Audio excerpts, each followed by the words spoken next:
Hi, Rebecca Stevens from Workbrighter here, and I want to continue the theme of goal setting from the last blog and really give you some top tips on how to overcome obstacles and achieve your goals.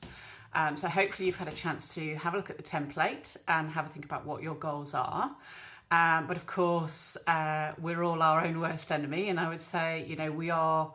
Whether it's fear of achieving or whether it's fear of failure, whether it's procrastination or just can't quite get around to it. So I just want to kind of share with you some extra insights from the various research that I've found that might help you beat your procrastination.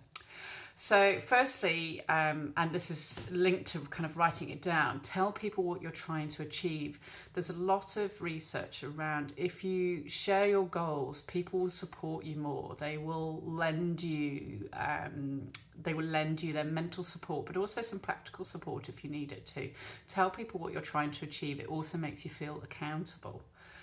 The second thing as well in terms of kind of beating procrastination is there's some really interesting research from the 1920s that actually shows that a task left unfinished, you're much more likely to come back to it because your brain, it kind of raises it from the kind of I can ignore it, it raises it into the conscious area, and your brain doesn't like unfinished tasks. And so this is quite a top tip from Richard Wiseman here. So, if you've got a complex task, do something easy on it at the end of the day, because what you'll find is the next morning you'll kind of want to get on with it because your brain's going, come on, we started it and it didn't seem so bad that first start, let's get going. And it'll encourage you to get over that motivational hump. Another thing that Richard Wiseman recommends is employ doublethink. What he meant by that, and this is a piece of research he'd found, which was if you think realistically about the obstacles and challenges that might get in the way of you achieving your goals, you're much more likely to kind of prepare for those and work out ways you can get around them and ultimately achieve your goals. Fourth thing is focus on performance rather than outcomes. So don't think about, right, okay, that meeting didn't go very well. Focus on, well, what did you do well in the meeting?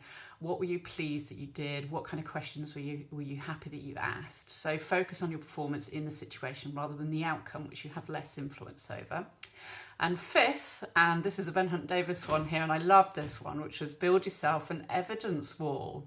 So the rowing team at the end of their training room had a big whiteboard where they wrote on there pieces of information and evidence that proved they could achieve. Build yourself an evidence wall. Highly recommend it, because every time you're feeling a bit down, you can look at that and you go, I can do it because there's another reason why. So just some simple top tips there to help you get on with your goal setting template. You can find out more with workbrighter.co.uk/secrets. Thank you.